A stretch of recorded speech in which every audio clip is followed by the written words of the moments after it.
Good evening, everybody. Welcome to a early recording of the Weekly Poro Report, your one-stop shop for all things Legends of Runeterra. As always, I'm Smithel, along with my co-host, Kozer.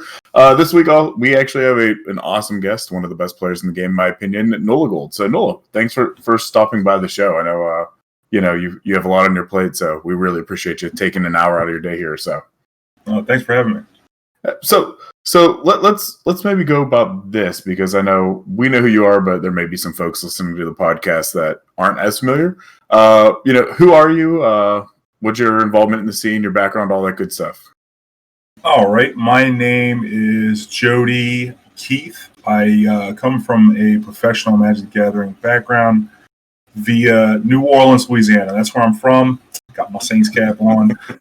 Who that? The name didn't give it away. Yeah, right. Well, do you be surprised that username Nolagold? People are like, "Oh, Nolagold, where's that come from?" I'm like, Nola is literally New Orleans. New Orleans. Oh, I thought it was North California. And I was like, no. So I'm from New Orleans. Grew up in New Orleans. Lived here my whole life. A lot of culture. Great living. And whenever I was in second grade, my cousin taught me how to play Magic the Gathering, and that was a long time ago. I'm 32, so that was like 94. The game was new and got lost in the sauce, as they would say nowadays, and played Magic pretty much the whole time, and went competitive when I was 16, played on a lot of pro tours, played a lot of tournaments, won some money. It was good. And then in the last 2 years before Runeterra came out, I pushed Magic really hard, joined this coaching group as a coach, and flew out to events like every 2 weeks and tried to do the best I could do. And I hit the top of the game. And then the problem is Magic in the last few years, both game design as well as organized play, has been nothing short of a train wreck. And been looking for something else. And I saw this when it was in the alpha. I ended up getting into the alpha. I played it those couple weeks in November or whatever, and it released. The open beta released on January 23rd, and my birthday is the 24th. And my whole birthday, I just played all day long. I'm like, this game is so much fun. And then the card acquisition, I've played all the card games. Okay, I played it, except for Shadowverse. I've played every other one you can think of, and they've all gotten hundreds of dollars from me if they have a good game. Yep. And I always trying to get a full collection. I got full collections from those timestamps when I quit playing them. And I've never really enjoyed a game as much as I enjoyed this one, as well as cannot believe the card acquisition model and why this game isn't bigger than what it is. And I think that's going to put it on a trajectory for huge growth. I fully agree. I was actually posting about that, I think, today on my personal Twitter, that this game is so free to play friendly, and that I was looking, I'm like, wait, I opened my vault today, and I said, everything's just shards. I'm sitting on a mountain of shards, and tons of wildcards. I'm like, when this new expansion hits on August, I could probably just full out get every card. I mean, I don't know how many are coming, obviously, but if it's similar to before, I definitely probably have enough to just get the whole collection and then start building towards the next one, which is easy. Something that I could never say. Like, I played a lot of Hearthstone, things like that, and like you, I shudder to think how much money I've put into, card games and, skins and all that kind of fun stuff over the years.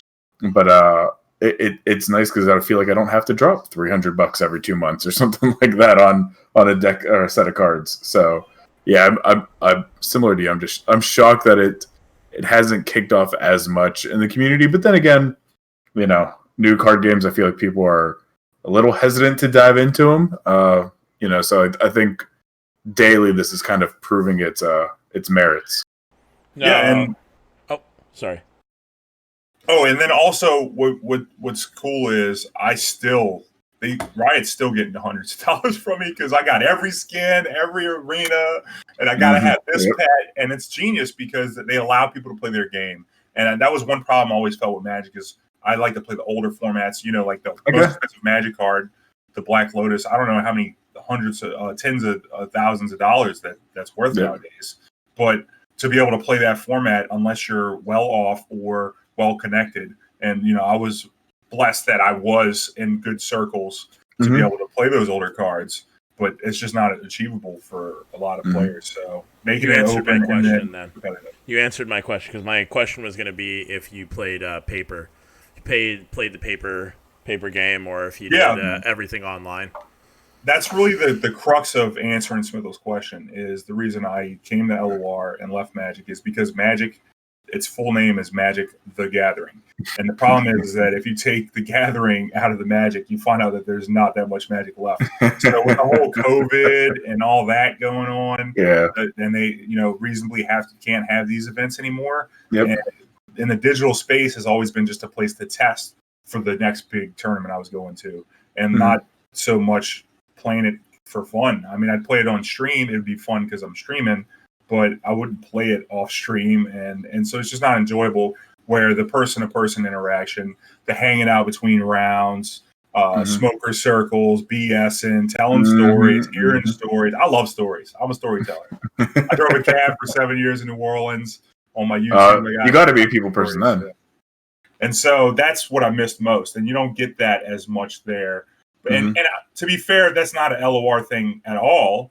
But I do find that this community is, very, very amazing. Like I haven't really met anybody terrible in this community, and it's been fun, and we're growing together, and I'm happy to be a part of it. So that's what really brought me over. Yeah, I mean, unlike you, I don't have a background in Magic. It was something I always wanted to get into, but my friends were never into Magic. So, like you said, if you don't have people to play the game with, it's not as fun. And I was never one of those people like, oh, I'm going to go by myself and just go to one of these gatherings at a game store or something like that. But it's kind of amazing to me just how open and how welcoming the Legends of Runeterra community can be. Like the initial thought is you think like, oh, card games, everybody's trying to climb a ladder. They don't want to share their strategies. But it seems like in this game particularly, people are saying like, look at this deck. How do we improve it? How do we keep like perfecting it out so everybody can benefit from it and grow? And I feel like the Riot devs are doing a good job. I mean, obviously there's flaws, but they're doing a good job at trying to keep the game balanced and fresh and keep the meta moving. And I think that's even going to be more so once we get into this regular every 2 months new card release stretch. Yeah, what you think, Kozer? I think you zoned out. Yeah, no, I was reading chat. I'm sorry. Yeah, I think the set's coming out on a 2 month interval. That's way different than the Magic. I'm used to 3 months. You get 4 sets a year on average. That's great. So the meta and then balance patches every 2 weeks, that's something that you can't do with a paper game. Yeah. And, you can't just change cards at a will. You have to either ban them or not, which is a heavy decision that doesn't get made often. Well, it's getting made more often because of design mistakes, but it's not something that is easy to do for a card game, especially when people spend so much money. And I think that's a cool thing about Legend of Runeterra being as free to play as it is that they can make those changes and it won't affect people's collections as much because the collections are free if you just play the game. Yeah. I mean, so let's sit here and talk about too. Whenever you're talking about the patch and the meta changes and everything like that happening, what are your thoughts about the current state of the meta? Patch 1.4. I understand that some people aren't happy with it. Some people say, okay, it's good. Let's give it time. But where do you fall on that side of the coin? I'll be honest with you. This meta hasn't been fully developed. I play a lot of. Well, can you give me some examples of some complaints that people have against the meta? So some people are obviously saying that the yoink mechanic hasn't been fixed. So the whole plunder the nab and we actually talked about it, I believe, last week, where when they changed the plunder, the plunder mechanic to nab, where it takes off the bottom of the deck now. People were sitting there saying, hey, it's actually a buff because now you're not even getting the opponent closer to getting their champs.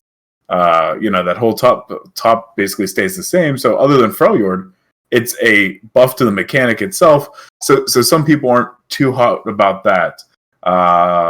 There's still some folks that are saying, okay, certain decks are basically unchanged, which I get. But for me, it seems like there was a pretty big shakeup. I'm seeing tons of Braum, tons of Anivia, and you never saw them before. And I like that. I'm getting wrecked by it, but I do enjoy it. Yeah, well, those are good. Those are all good arguments against this patch. But the thing about it is, I have a couple of my own small twerks, but I've never been a type of person that would ever really complain much unless it's crazy. I've played formats where a deck is 70% of the meta at a professional level, and that sucks. It really does. But me as a person, I like to think outside the box and play wild decks. I never like playing on meta. So it's only really oppressive if the number one deck is really a 60% or playability. But if you look at the stats, people aren't playing it at that rate. They're only playing it. The most popular deck being played right now is 15%, and it's the burn, elusive burn. Yeah. Right.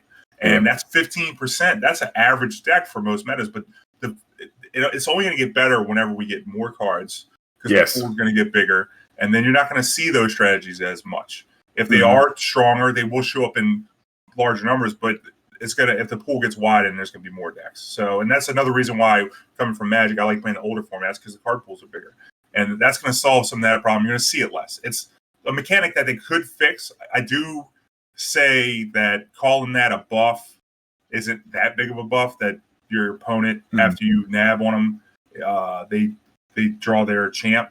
Yeah. That was kind of like an advantage you had since you were getting stolen from. Yeah. Okay.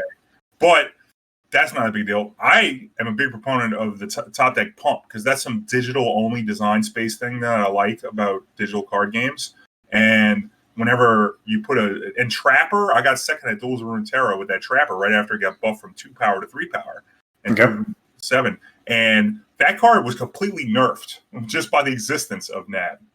Well, previously called whatever they called it before. Yeah. Now let me ask you this, when we're talking about NAB and talking about the mechanics and people saying, whether it's broken or not, obviously it's a matter of argument. But something that chat asked that, as somebody that regularly participates in tournaments and like you said, likes to build decks and likes to think a little bit outside of the meta box, if people are saying Yoink decks and things that focus around this NAB mechanic are so powerful on ladder, why don't we see them as much or as prevalent in tournaments? You would think that if something's busted and broken and really, really strong, that you'd be bringing those types of decks into tournaments pretty regularly. Well, the problem, it really depends on what the tournament format is, and we're seeing in the tournament scene right now that people are experimenting. Tournament organizers are trying a lot of different formats. I think the most popular one up until recently has been the Korea format. It has been the most used. I'm not going to say the most popular, but most popular choice. And that's the 3-deck, 1-ban Conquest. Yes. And whenever you have a ban system for a tournament, that's going to be vastly different from a non-ban. So I have a slew of really awesome decks that can't beat the card Will of Ionia, existing in their deck. I mean, think about the Unyielding Spirit before it got nerfed. Yep. You could play just mono. I got a deck with 3 Fioras and no other units in the deck.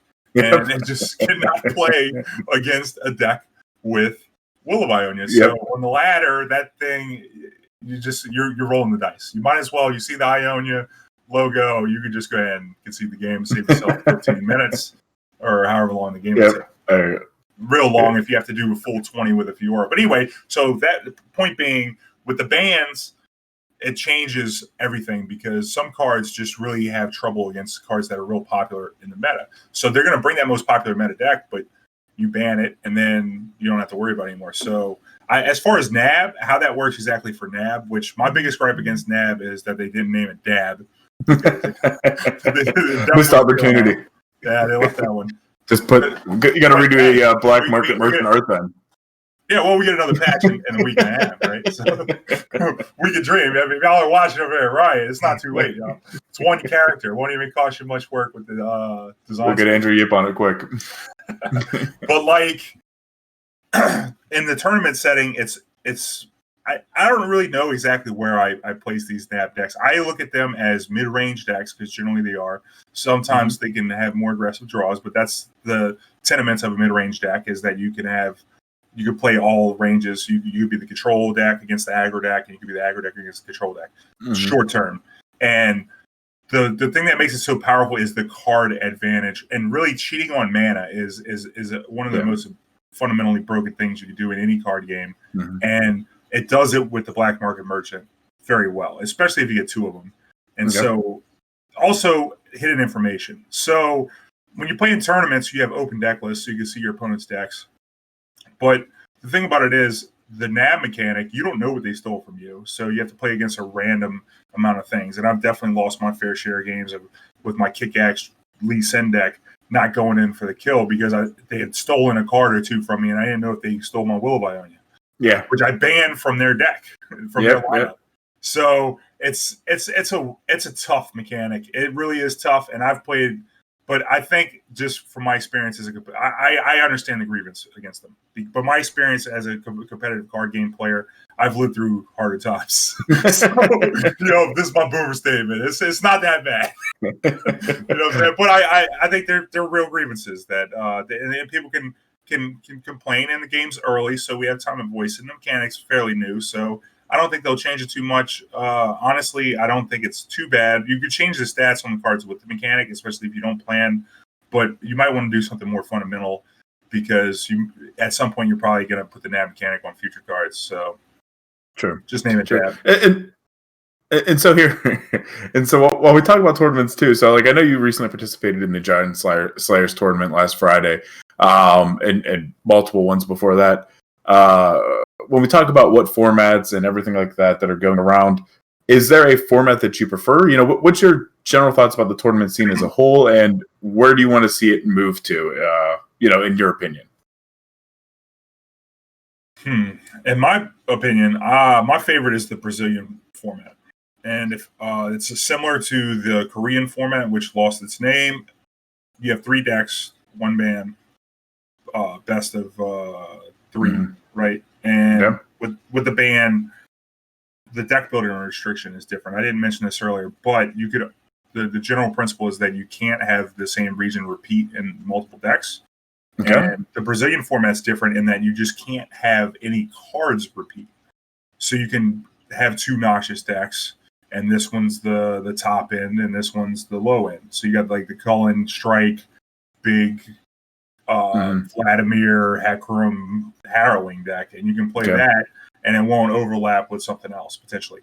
And I actually had a lineup for one of those tournaments, which was triple noxious, because Lee Sin Draven, I mean, that deck plays Kato and Draven and Might. And who else plays that? Yeah. So then you play Ashes Challengers with Sejuani, and you are just looking at Cullen Strike and Trifarian Assessor, and that's it. So, and then the other deck's a burn deck.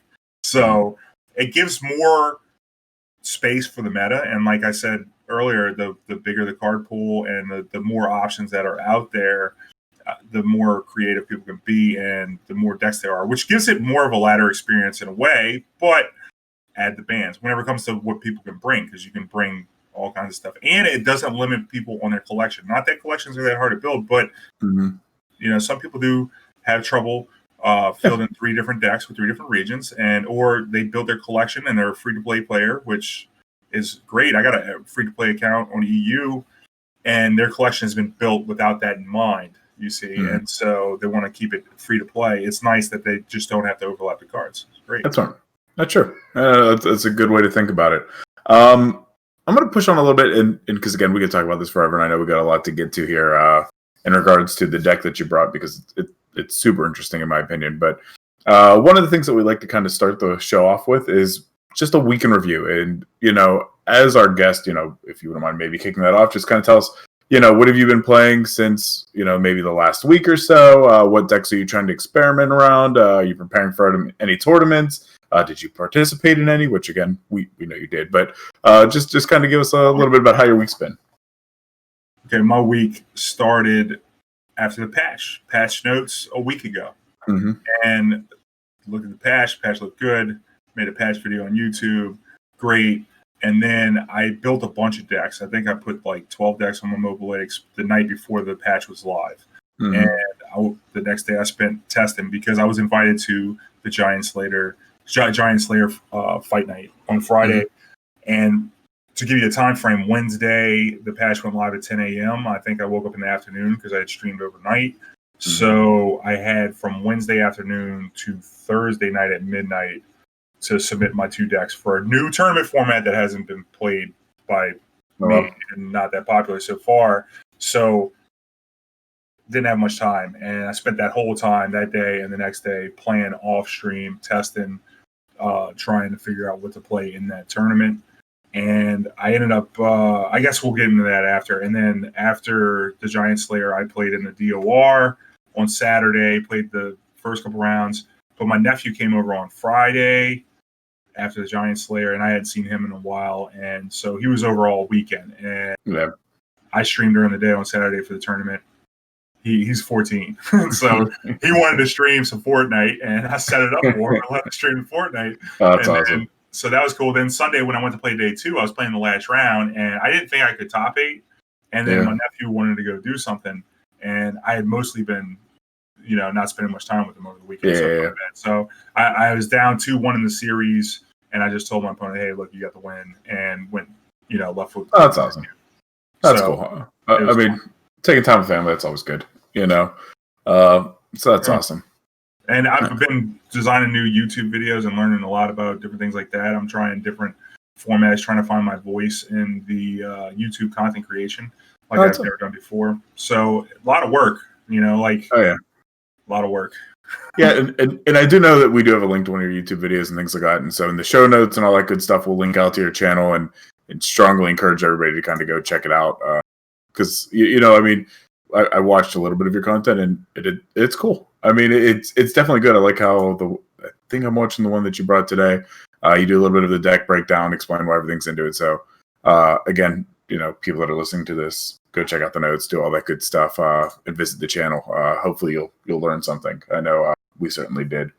But Koza, what about you? How's your week been? Oh, it went well. I tried out Gauntlet. I liked it. I was skeptical of it, but I found it almost drew me more in than Ladder did, which is weird. But I got 5 wins, and then I just, lost 2. What deck did I bring into it? I think I brought in a Zed Lucian, aggro deck. Mm-hmm. And like I said, it did okay. But it was a lot of fun. And then, last patch, I didn't really play the game a lot. Or not last patch. Last season, I didn't play the game a lot. So I actually demoted from Plat to Silver just because, if you don't play, you get demoted. So I took one day, I went from Silver to Gold. So that was basically my week. I'm going to be grinding a lot more. I'm going to try to get back up to Masters this season. I just... need to take some time and do it slowly so I don't break things, because I know you guys were talking about the nab mechanic. It's not broken. It's frustrating to play against. That's the thing, is you may not always win against it or lose against it. I don't think it. I agree. It doesn't have a crazy high win rate, but when someone jacks your cards, man, that's annoying. Especially when they steal your win con. I remember when I used to play Temple Endure. Oh my god. They literally steal one of your Endures and an atrocity from you, and you're just like, well, I guess you win the game now. GG. Sounds fun. I hear you. Before I get into mine, Chad is asking Nola, what's your thoughts on Will of Ionia? Do you think it's broken as a card? Do you think it's too strong, needs more play options around it? They're interested in your opinion. Needs to be 16 mana. I'll just put that out there first, and then Nola can go in. Well, the fact that it's a spell and it costs 4 mana, and you can bounce a unit that costs 6 mana, you're coming up with a mana advantage, which is huge. Now, you do lose card advantage, but is that worth 2 mana? And you already have so much card advantage in that same region with Deep Meditation that the tempo that it provides is a little too strong, I think, for 4 mana in the mid game. It's terrible. Yeah. It's not that great against aggressive decks because most of their units are going to be cheaper than the will. But whenever you're using spell mana, that's pretty easy to bank. Whenever you're playing reactively, it's kind of, it produces some serious tempo plays that can turn into a blowout. I could see it going up to 5 mana. And the way it cleans off buffs too and things like that, it's terribly efficient, I think. and Yeah, and dominates the mid game. Yeah, I'd be okay with them kind of nerfing it to 5 and seeing how it goes. And I mean, one of the things too that's interesting, and I was talking to somebody who actually was speaking with Riot. I mean, I won't disclose this because I don't know if I can or whatever, but they were talking about the most recent patch that came out and all that kind of stuff, and they were talking balance and all those changes. And the one thing I didn't know is that I guess for things to get approved, like patches and updates to get approved on mobile apps, it can take up to 2 weeks. And so you figure if they're putting out a patch, they're already submitting, they almost have to think a month ahead of what the meta is going to be and how they have to adjust it. So we see a lot of things like, oh my God, we knew this was broken last patch and you didn't fix it this one. But really, they may take another 2 weeks even before they can have a chance to address it.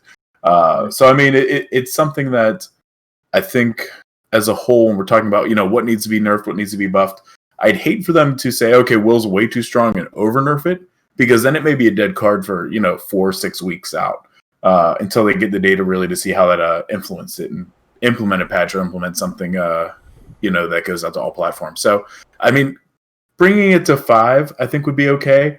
I'm also hopeful in whatever the new cards that come out over the next, 2, 4, 6 months. We get some more cards to play around it, or more ways to interact other than maybe just like a deny, or what is it, like a glimpse, just basically to kill your unit that you don't want it to get sent back. So I mean, it's okay. Me, I don't want to see it get over nerfed because I do think it has a spot in the current game. Yeah, in the game, it's an effect that should definitely be in the game, and maybe we'll see more of it in different facets. There's a lot of things that people just, I mean, you play enough games, especially these games go fast, and you see it over and over again, and you can rub people the wrong way. Personally, I just like to keep it all optimistic. If I'm having trouble with a card, I look at it as a challenge. It's like, well, you will not break my will. I'm going to find a way. And you know what that is? Playing tournaments with bans.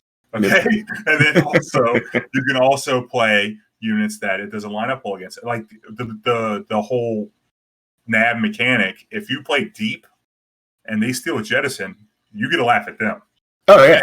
And then also you get closer to going deep. So I always look for angles to really attack those things. I look at those as motivators on how we can, and I look at it as a challenge because, like you said, we have to wait. The people don't know. Like, they know what they're doing. But the thing is once it comes out and there's more data, it takes time. I mean, people have to program that. People have to figure it out. They have to put it in for the patch.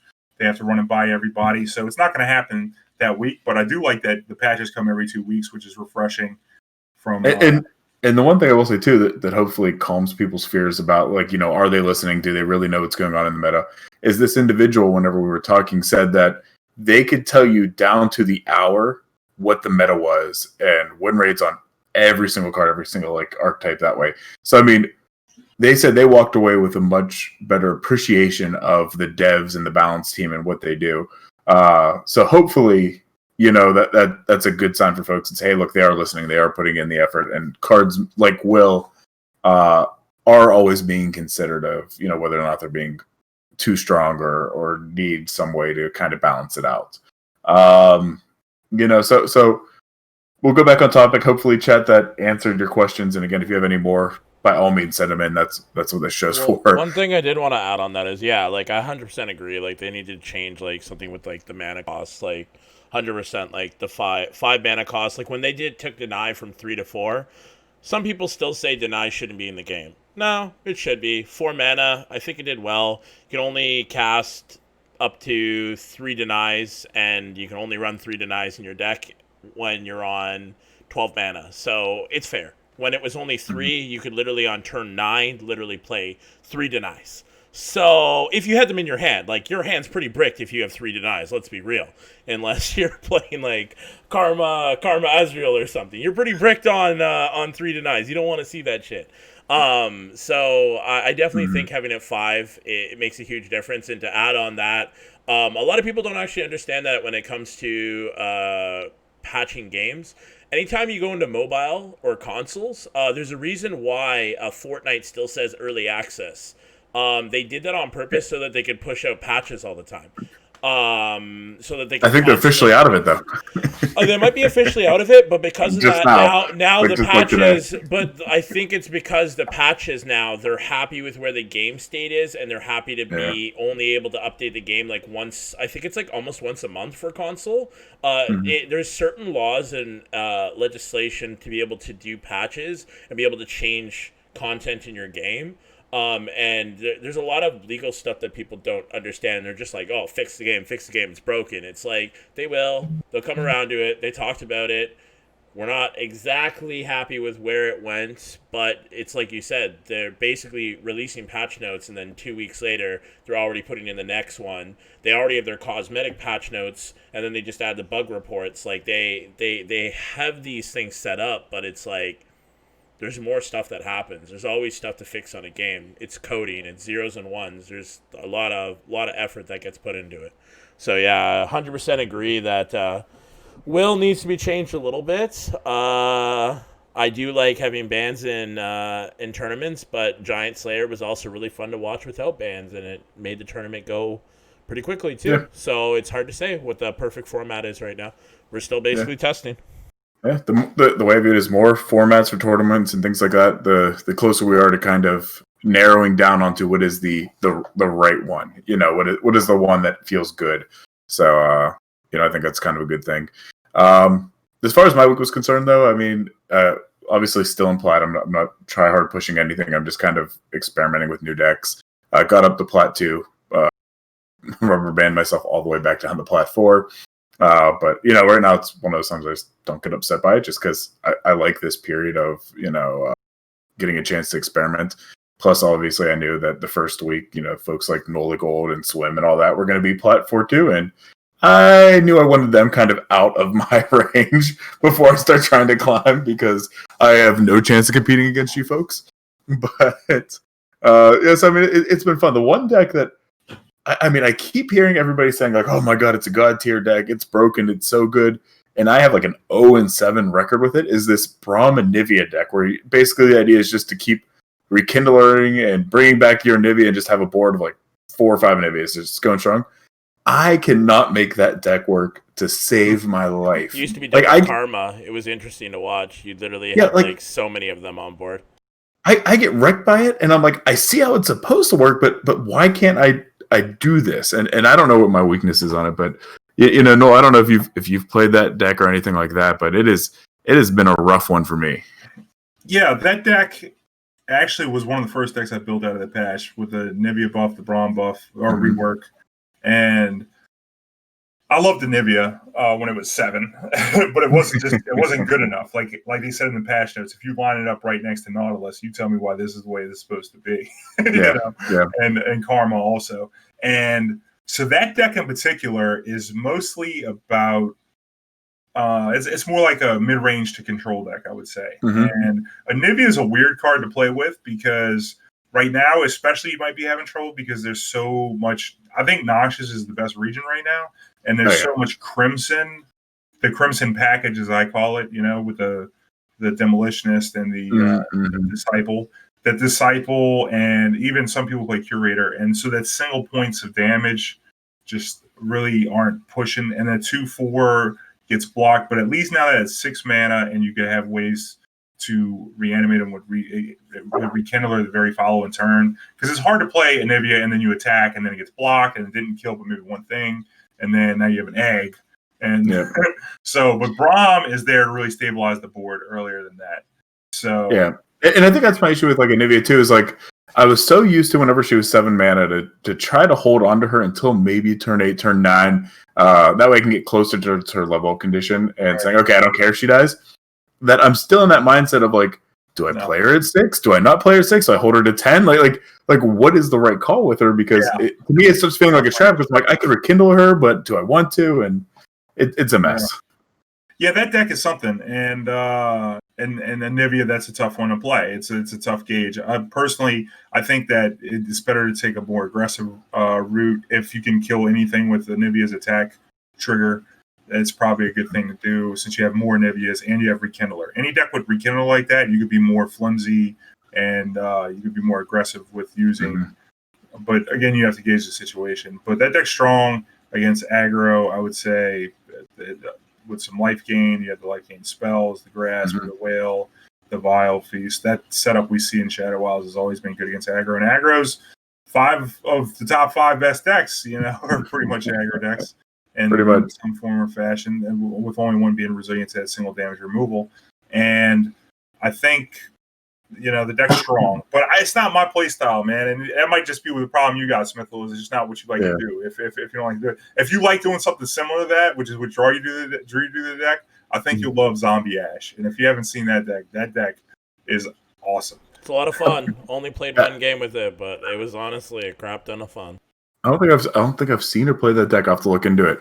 Because I like that mechanic. I mean, honestly, to me, I like very trolly decks. Like that's why everybody's like, oh my god, Yoink decks are terrible. I'm like, oh, I think they're hilarious. Like I love them. I don't care if I lose them. Like it feels bad, sure, but to me, it's just great just watching people panic, going like you said, I don't know what cards he's holding, so I'm playing really poorly almost.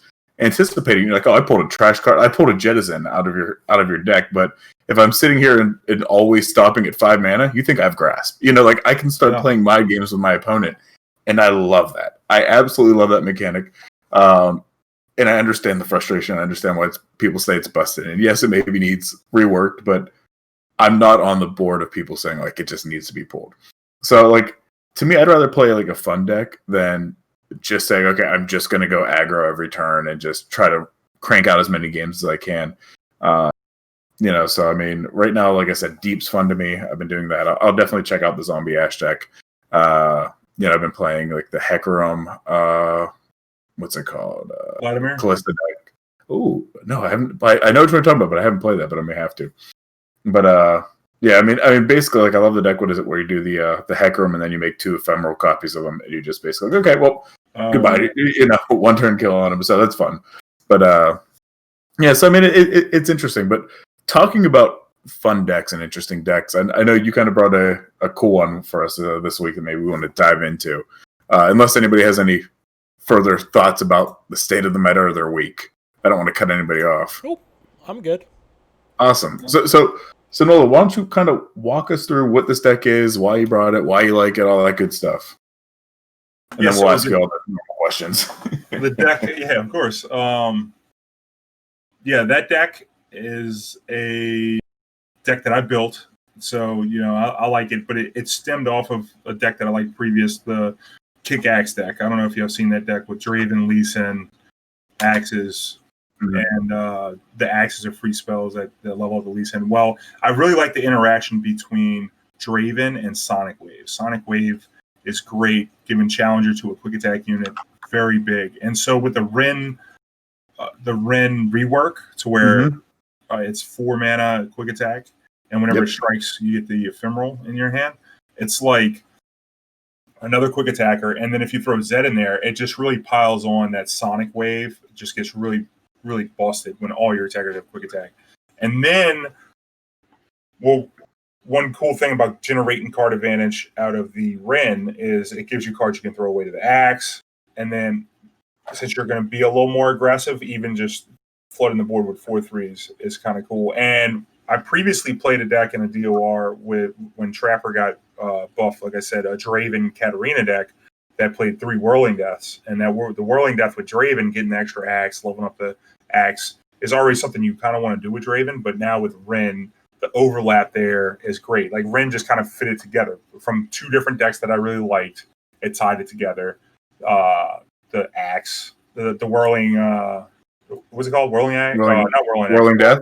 Whirling Death, that's the one. Mm-hmm. So the Whirling Death overlaps with the Ren and the Draven, and then also you have the synergy between the Axe and the Ren. It's like if you have quick attack plus Axe, they basically can't block ever unless they want to throw something away. They can't do a hero block if you have mana, and then you might just be showing them you have Axes and they just can't make a hero block ever. And not being able to block is great. And then I threw in the Shumpo, which is a card that I've been liking to be able to attack on the opposing turn.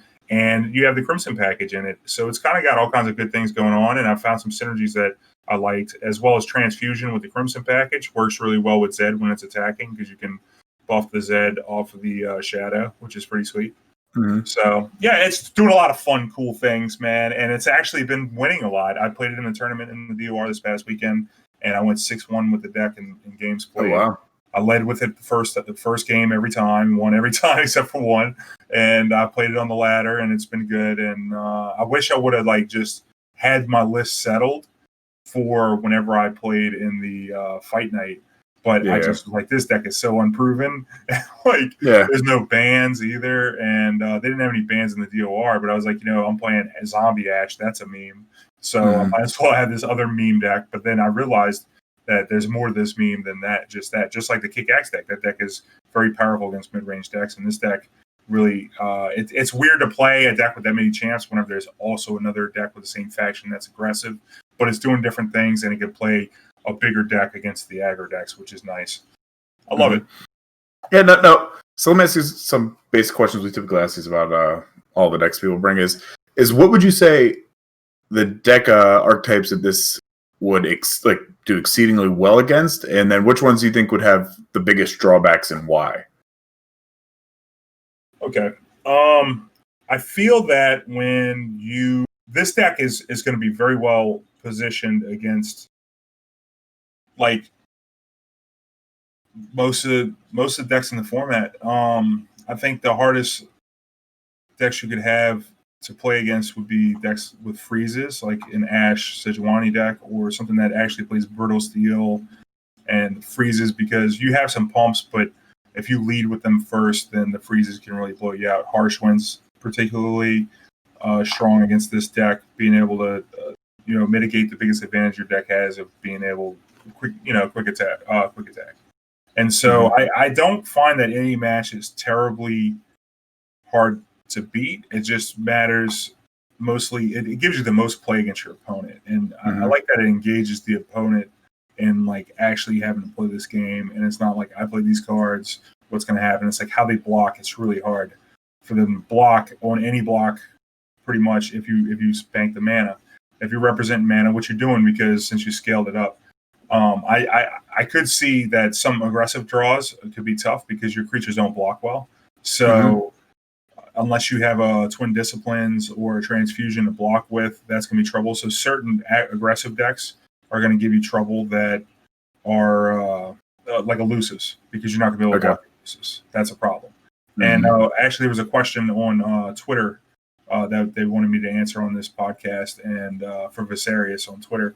He asked about mechanics. We could get into that after. I didn't want to break that up, but elusives is really hard for this game right now because you can't block things. And one thing was like, well, what can they do about that? Because you see these elusive decks at the top. And I remember in beta, it was remember Kinko elusives was everywhere, and then in Masters, it was people just didn't play it out of boredom, but it was definitely the best deck.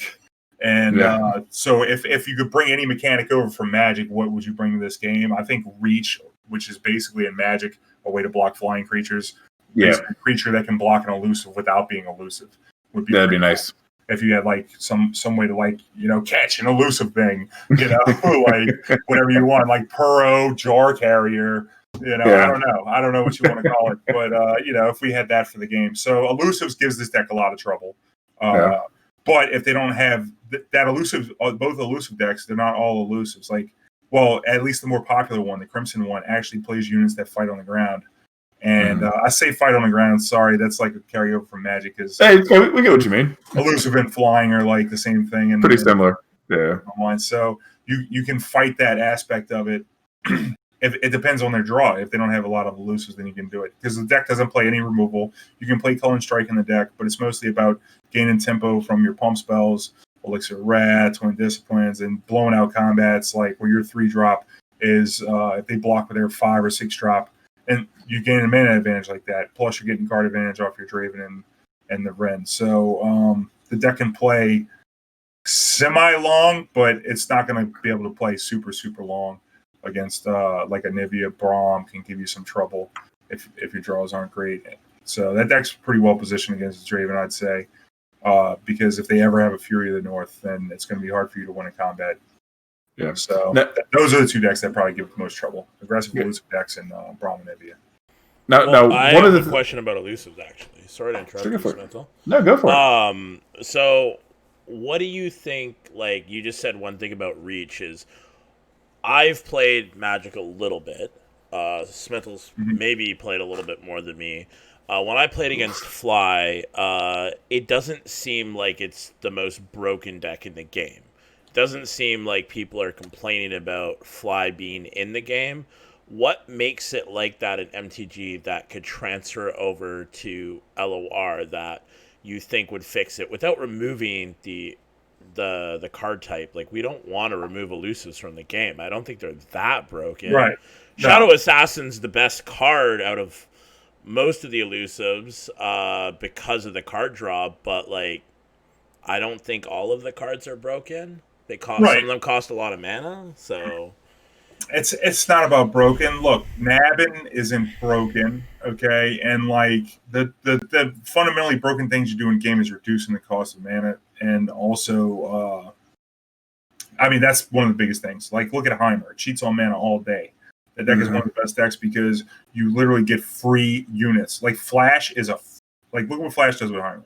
You get a free spell, you get a free unit, and you get a free card. So it's like the cheat on mana is huge, and so that's why I think that the change for the nab mechanic, aside from the mechanic, reducing the power level of the toughness of black market merchant was important, because if it sticks around, it's going to generate a huge mana advantage. It's the problem that people have is how bad it feels. If you're playing a game where you line up my things against your things, and when I attack, and you decide if you want to block, okay, well, guess what? When you attack me, I don't get that choice. And in a game like this, whenever it's so combat focused, like generally spells are worse than creatures, not just because they cost more mana, but because the board presence they provide is just so much bigger. Like you don't need to play removal spells if you play creatures that can interact.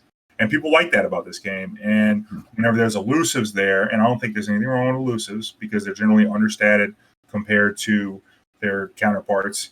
But the problem with elusives is that you take that away from players to be able to line up, to be able to actually use their units as removal. And I think that's one of the cooler things about this game.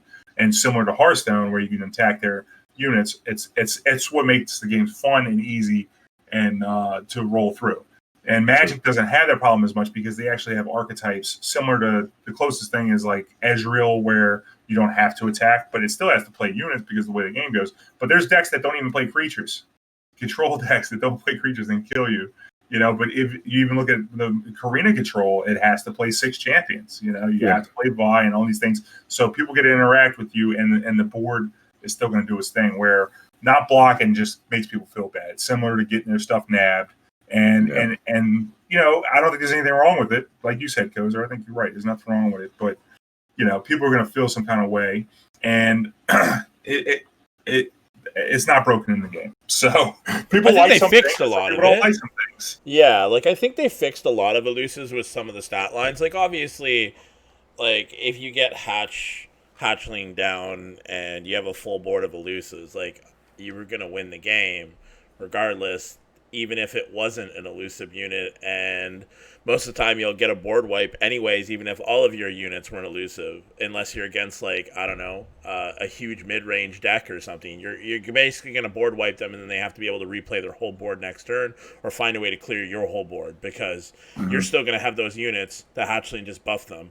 So I understand the frustration with elusive, but like, even someone in chat said that elusives or Fly used to actually be broken when it first came out in Magic the Gathering. So I assume that at some point there will be more stuff that can react to elusives in this game, and that will help it. It's just like Nab right now. If there was a lot of everything is like burst spells or a skill that can't be interacted with because black market merchant, like, it can't be interacted with because it doesn't even do a skill, like, it's not a spell. So if there was something that was like, burst spell, no, you can't steal my card, bitch, then I think, like, that would make people happy. But it's also like, well, what, do they have one in every region? Do they only do it in the one region? I don't know. This game's a little different because it's not like there's just like a couple of different colors and that's what it's based around. It's like there's gonna be even more and more regions in this game as we keep going that's on. what I was just laughing at. Like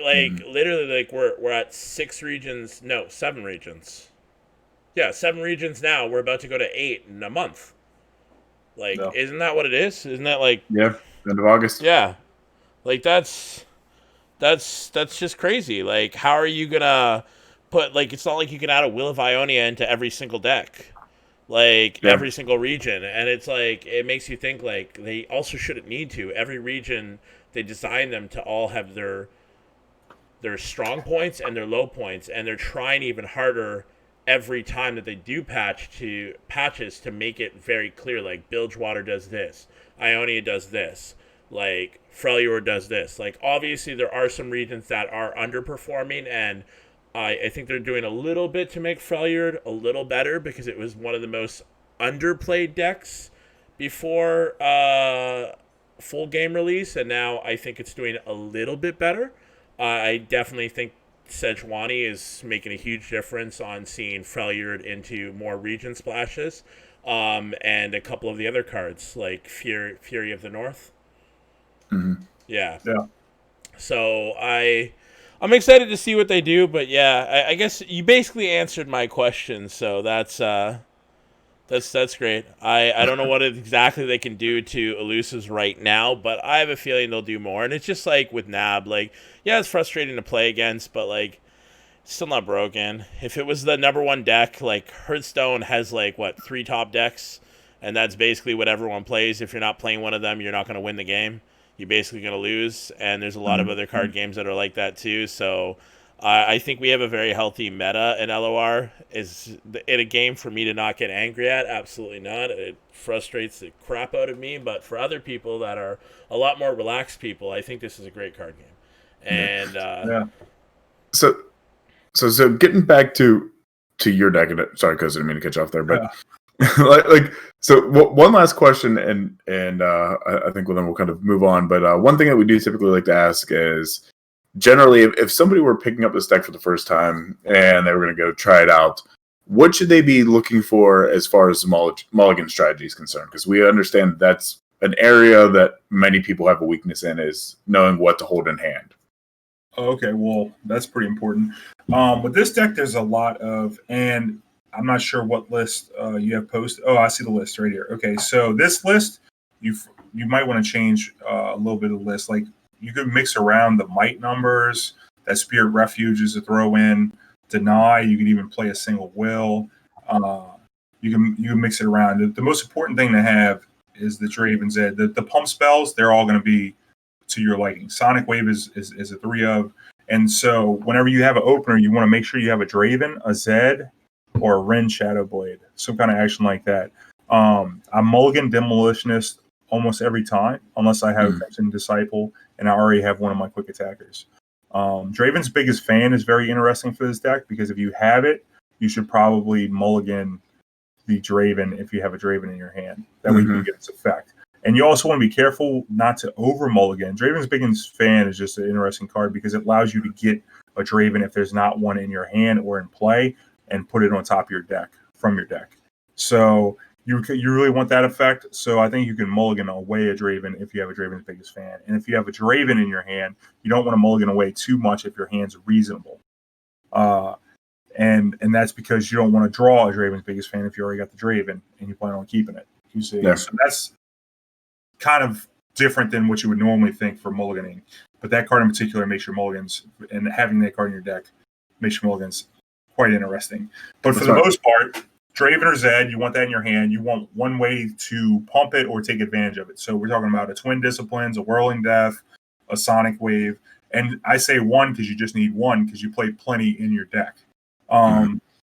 Outside of that, that's 2 cards that you really want to see in your opener. You could just have general support. I like Crimson Disciple, House Spider, Shadow Assassin's always fine. Although you do want to be careful because if you already have the Draven and the Zed and you have a Shadow Assassin, you got to know they both cost 3. So I would trade the Shadow Assassin to look for a way to protect or support my Draven Zed Ren Shadowblade. That makes sense. That's good. But always mulligan every time, pretty much Imperial Demolitionist if you don't have Crimson Disciple.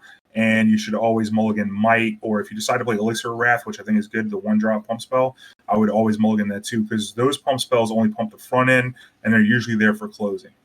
And this plays more like a mid-range deck than you would expect because it looks very aggressive, but oftentimes you'll play Draven and not even attack with it. So you got to be careful with how you play. Make sure you're protecting your things, especially if you don't have more behind it. Luckily with this deck, though, you play Rin, Draven, and Zed in full sets, and those are your carries. If you want to compare it to, a MOBA, basically, they're gonna carry the game for you, and the rest is all support. So make sure you get one of those, and don't be too clunked up on the Rin because it's 4. But I hope that'll give some newer players of the deck some jump start towards. No, that's awesome. That's awesome. Kozer, any final questions on the deck? No, I think that sums it up. Looks like a fun deck. Awesome. Well, yeah. Again, thanks for bringing it. And again, I know we do have in the show notes, I believe, the YouTube video that you have posted for this deck as well, where you go into depth and you have some gameplay and all that good stuff for it.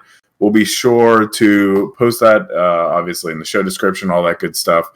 So if you guys want to see more of this or see Nola playing it in game, definitely go check out the description. Check out the link there, and you'll get a much deeper and better understanding of kind of everything we just talked about. But apart from that, I think, Cozy, you want to go into kind of tournaments? Yeah, I'm ready to go. So we're going to start off with Duels of Runeterra 11. We'll start off with EU.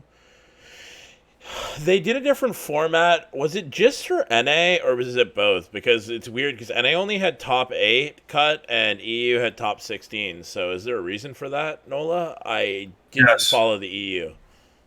Yeah, the EU was a different format, I think, than both the other ones. Okay. They didn't do the best of 5. They did the best of 3. Okay, did they do it the same way that they were doing it with like the no bans, bring 3 decks? I don't know. I don't know. I do not know. I can. Let me open another link and go to the home. I should know this. This is my thing. I didn't even notice it until now. That. I know they did best of 3, which allowed them to do top 16 instead of top 8 because they could play more Swiss rounds and they could play an extra round because the rounds weren't 90 to 100 minutes. But we'll get to that in a second. Oh, that's probably what it is. I think it's just because there's less. I think there was less people in the event for EU. That's what it came down to. Like, yeah. Anyways, so Stan, actually one of the Brazilian players, got first place. He usually plays in NA and EU, and he was able to win this one. Well, we're gonna actually be talking about Garuda. How do you say his name? Guardia. He had a good event. He made it into top 16. Noatics. I see this guy all the time. Guardia, I think. Who? Yeah. Guarda? Guardia is how I'd say it. Guardia? Okay. Guardia. That's how I pronounce it. I don't know. The thing with EU right now is a lot of the EU guys that I'm used to seeing actually all play in the NA tournament. So I don't know. Like a lot of the bigger names that I used to see, like Maverick and Presto and Fresh Lobster, are mostly just playing in NA now. So EU is best of 3, no ban, play with all 3 decks. Okay. NA was best of 5 in top cut. Okay, yeah. So that makes sense. Yeah, Yang was able to finalize that. So that was EU. NA was like Annie Desu. Like I was just talking about all the EU guys that play in NA now. Like Annie, I don't even know if he was playing in EU. They've just been playing in NA. Seems to be where everyone goes. Bruised got a second place finish. Random 7HS got first place. I don't know the deck score because for some reason it doesn't show. And I don't really know the other people, but getting to top 8 in this tournament seemed like it was kind of a big deal. Best of 5s, long matches. They were 100 minutes? Yep, 90 to 100 minutes plus the turnover. Yeah. So It's nuts to very me. long. I'm gonna basically touch over the events a little bit and just give some opinions. I know Nola's gonna probably chime in a little bit too. Um, I think it was a cool idea. Do I think it worked? No. Do I think people want to watch two people play each other for 100 to 90 minutes?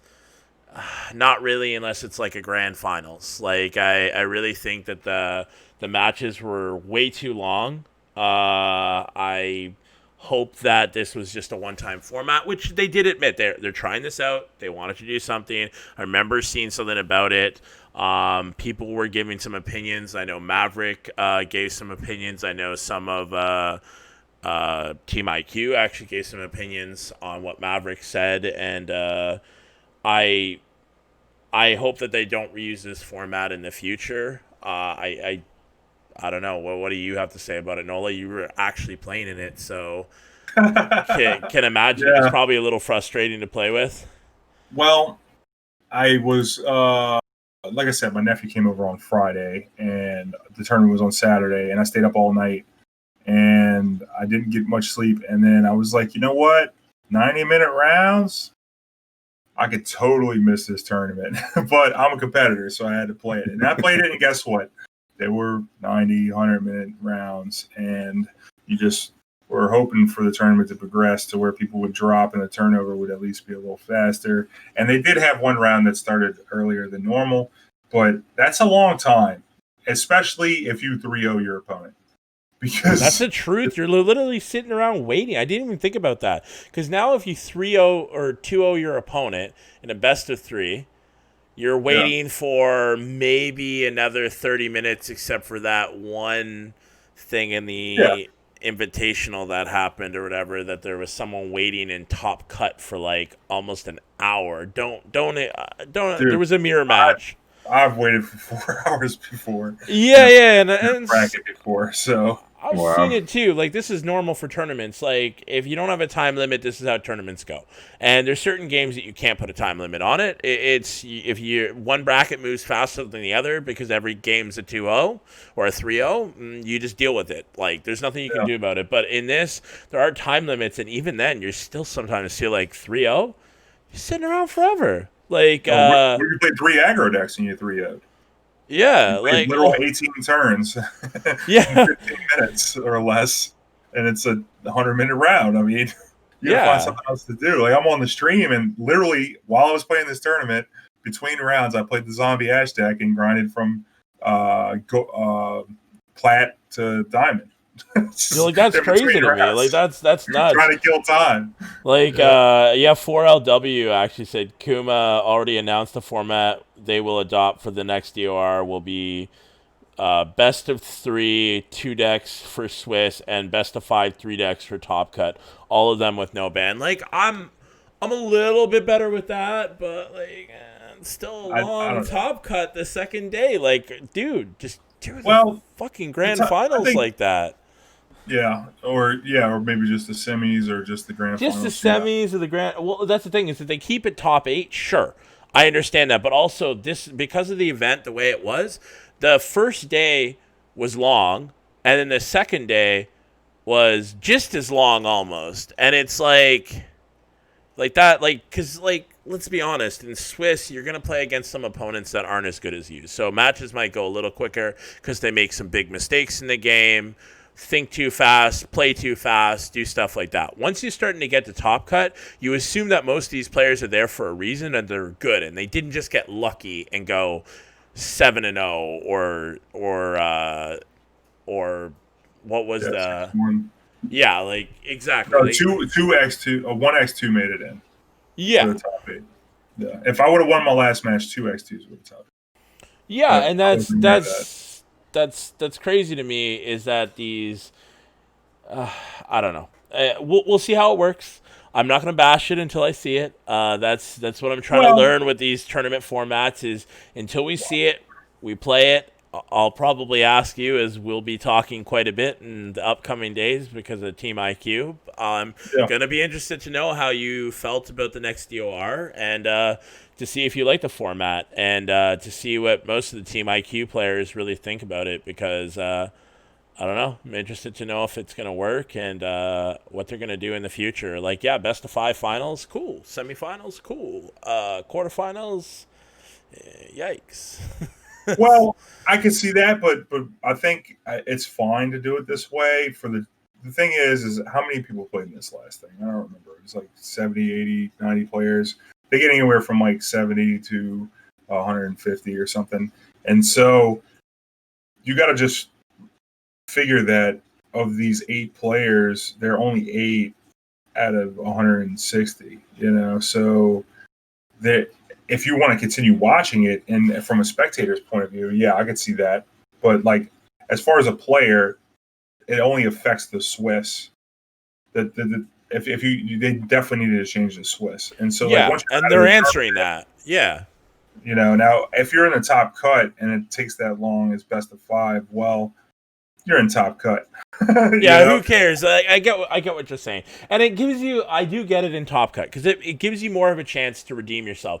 You could reverse sweep. You could literally go down 2-0 and then just have 3 good games where you finally weren't polling good. You are better than the other person. Like actually, one of the games for BBG, maybe he was having a rough first 2 games because the match ended 3-2. His opponent was clearly formidable, or either. He wasn't getting the cards that he needed. He was able to win 3 games, and maybe, like I said, it was a reverse sweep. Like that. That's definitely something that can happen with the best of 5. Whereas a best of 3, I do understand that that's a lot harder to come across when you're in Top Cut, and maybe the best players don't always make it to the finals. Maybe with the best of 5, we're going to see that, but Swiss, can't do that. That's no. That's too much. It's too much. It's 2 days of Swiss. Like that's a nightmare. Anyways, let's move on to the next event that happened on Friday. This was an awesome event. I was able to actually sit down and watch the whole thing because I was not sitting down to watch best of 5s. I just saw, I think, the finals for DOR, and that was it. And moved on. But Giant Slayer held their first invitational. Basically, every week they hold an 8-man invitational, double elim, with some of the top players in the game, streamers. They don't exactly just pick people just based on their stream numbers. They pick people that are good at the game. Their stream numbers are cool, obviously, but this event was really fun to watch. Really competitive. Nola did really well in it. So did Ian. Ian did really, really well in it as well. You guys got knocked out in the losers quarterfinals, but we're still proud of you guys, considering the meta literally basically swapped that week. So, I mean, this week it would have probably been a little bit different, but Winding God had a great event, like always. Dude, got to win again. Dude dropped literally a match to Seth and then Presto in the finals. That was it. Like he lost 2 games to Presto in the finals. He lost 1 game to Seth. Like, dude's just nuts. Presto had a great event too. Made it to the winners finals. Lost to Windy and was able to beat Cepha 2-1 in the losers finals. Like, this is awesome. Hyped made it to the losers semifinals. Like, unfortunately, Sudracon, I know we talked to him because he's part of Team IQ. He was really not happy with his performance, but I feel bad because I feel like you guys need a little bit more time to prep, but there's nothing you can do about that. Basically, how did it feel to play in this, Nola? How did you like the 2 decks, no bans? I know you kind of talked about it already. How did you feel this event was ran? Did you feel it was a good time?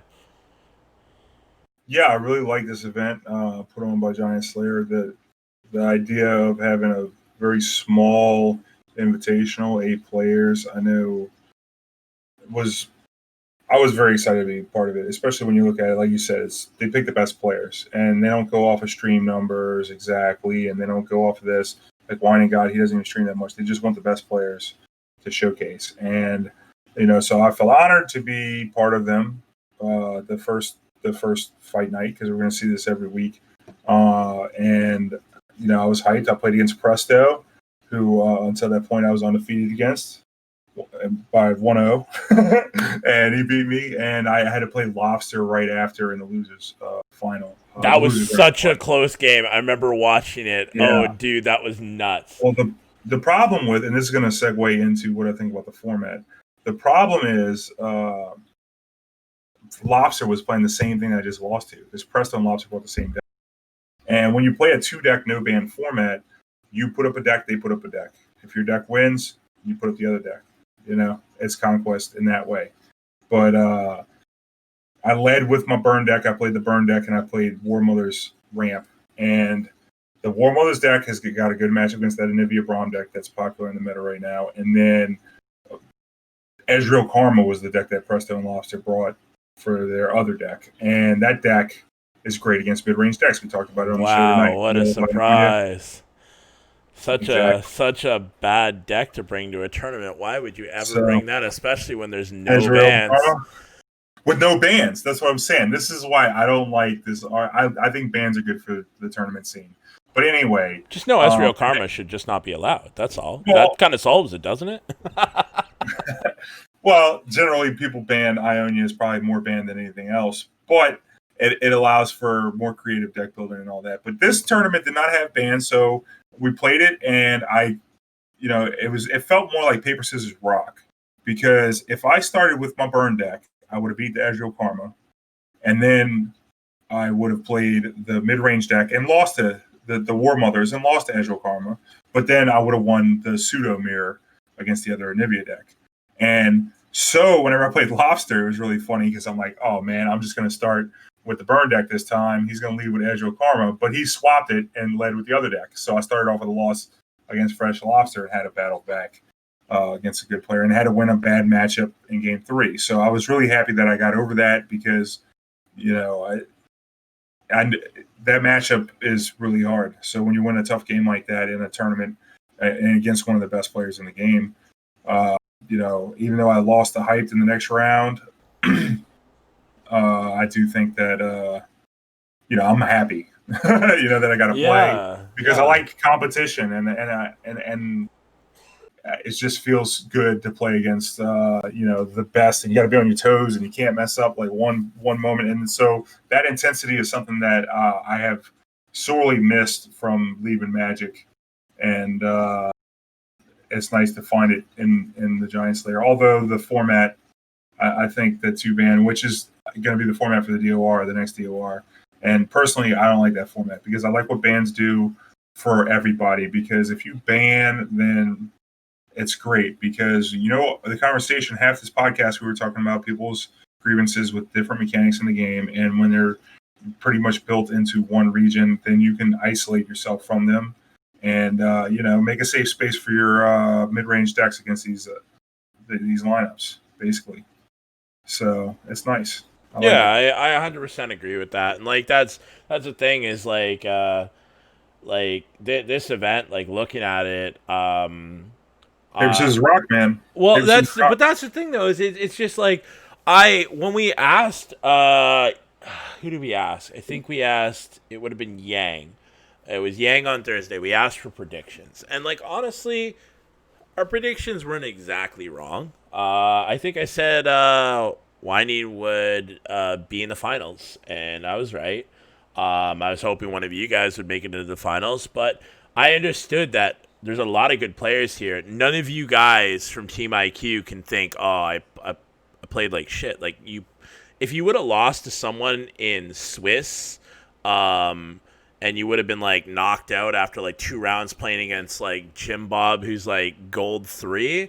Yeah, I'd be a little frustrated with you guys and be like, come on, you guys clearly didn't practice hard enough for the tournament, or there is a chance that you played against all of your counters. It's possible, but you guys lost to good players. Like, it's not like you beat Lobster with a deck that with 2 decks that beat you the game before. Like, Presto literally beat you with the mirror. So it was like flipping a coin basically and saying, okay, well, am I going to get lucky? Is he going to get bricked? Am I going to outplay him? Oh, I remember Lobster. Lobster was pissed about losing. Like, he was so, like, it was a close matchup. I think if I remember correctly, you just barely made it. The thing was, he didn't have deny from a wall. Yes, that's what it was. I honestly played him into that situation and made it to where I would have War Mother's Call on the earliest possible turn by playing Weird and Stones as the last card for the turn. So I made some really good plays to beat Lobster, and I got a little lucky that, I don't know, he didn't beat me, but like, I don't know. I don't think that's anything really to be upset about. And we joked about it after in the chat. I like Fresh Lobster. And I told him that I don't think that's a good matchup for him, the War Mothers versus, I told him that he tricked me because he swapped and led with a deck different than Presto. Right. And I said, if I would have got lined up War Mothers versus that, I feel like it's a very favorable matchup for me. I just said it. And he was like, well, you got a sample size of 1?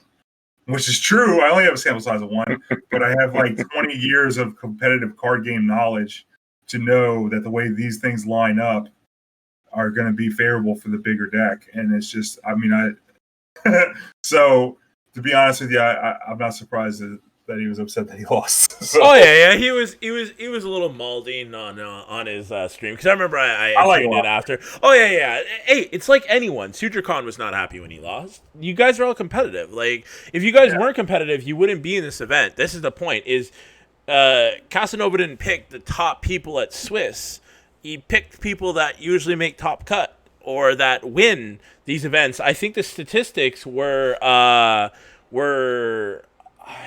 I think between everyone there was like 7 wins in just this roster that was here. There was 7 wins, whether it was DOR, Jamfest, whatever it was. That's crazy. Like Seth won some. I think it was like 1 or 2 Maverick tournaments. Like we know Winding won like 3 DORs, like back to back. I think Cephalopod even has 2 aliases. So like I think he's he used to be Fly Power of Evil. Yeah, that used to be his old name.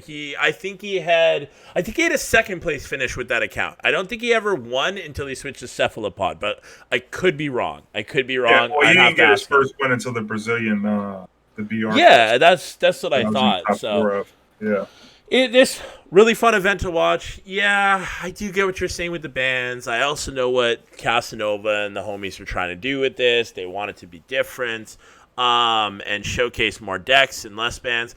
Right now, we don't know what LOR is going to do. We don't know what Riot's going to decide for the main deck format going forward. That's what they're basically, right now, they're playtesting tournaments through us. That's basically what they're doing with these communities, is they're looking, okay, well, we like that format. If you guys would have to be crazy if you don't think they're sitting there in Casanova's stream without, like, anonymous, literally just sitting in there, or even on their main accounts, watching these events, watching through the casters, watching through the players, how they enjoy these events, which ones they like, which ones they don't like. Of course they are. That's what their job is. They have a group of people watching this stuff to figure out what the best format is. So let's switch into something exciting. We're going to be still talking about Giant Slayer, but we're going to be talking about the 8 players that got announced today for this Friday's event coming up.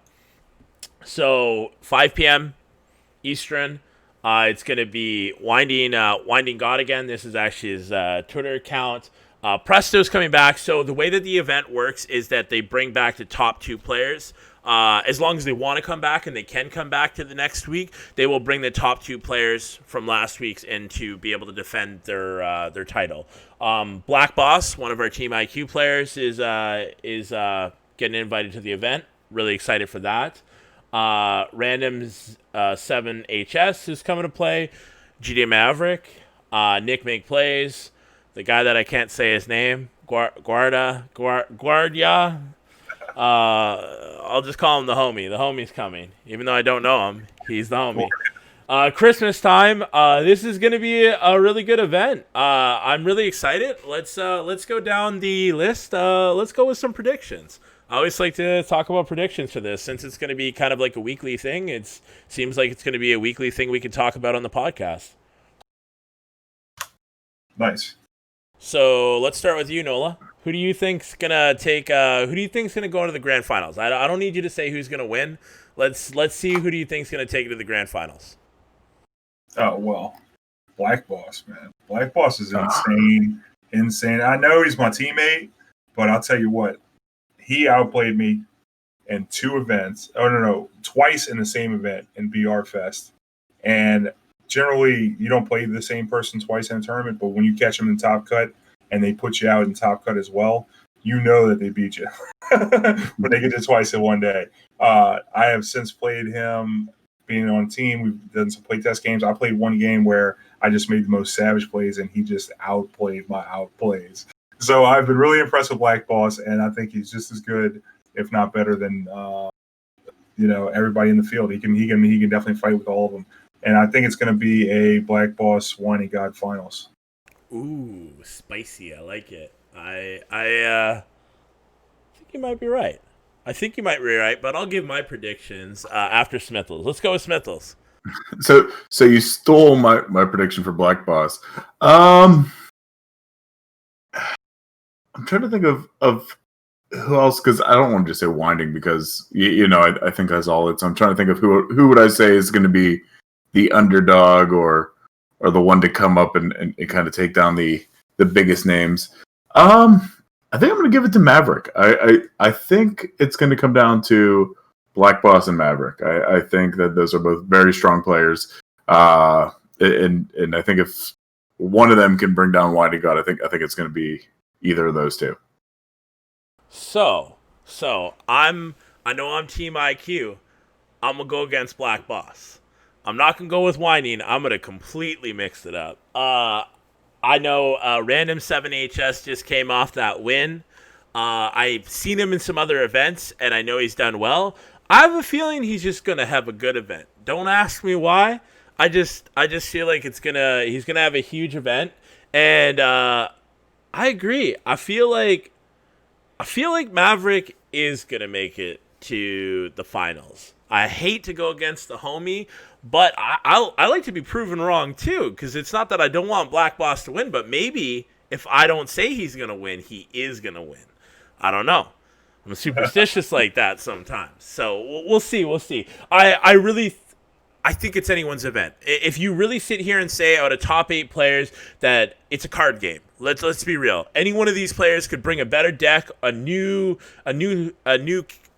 lab deck that they've basically just made in a lab, and they're like, oh, I'm going to test it out, and they just blow the park because no one's ready for it. And I do get what you're saying about Black Boss. He definitely can do something like that. He is the reason for the Hecarim Vlad deck that did so well in the Brazilian tournaments, and in a couple of DORs he was making top cut with it every week, top 4 finish.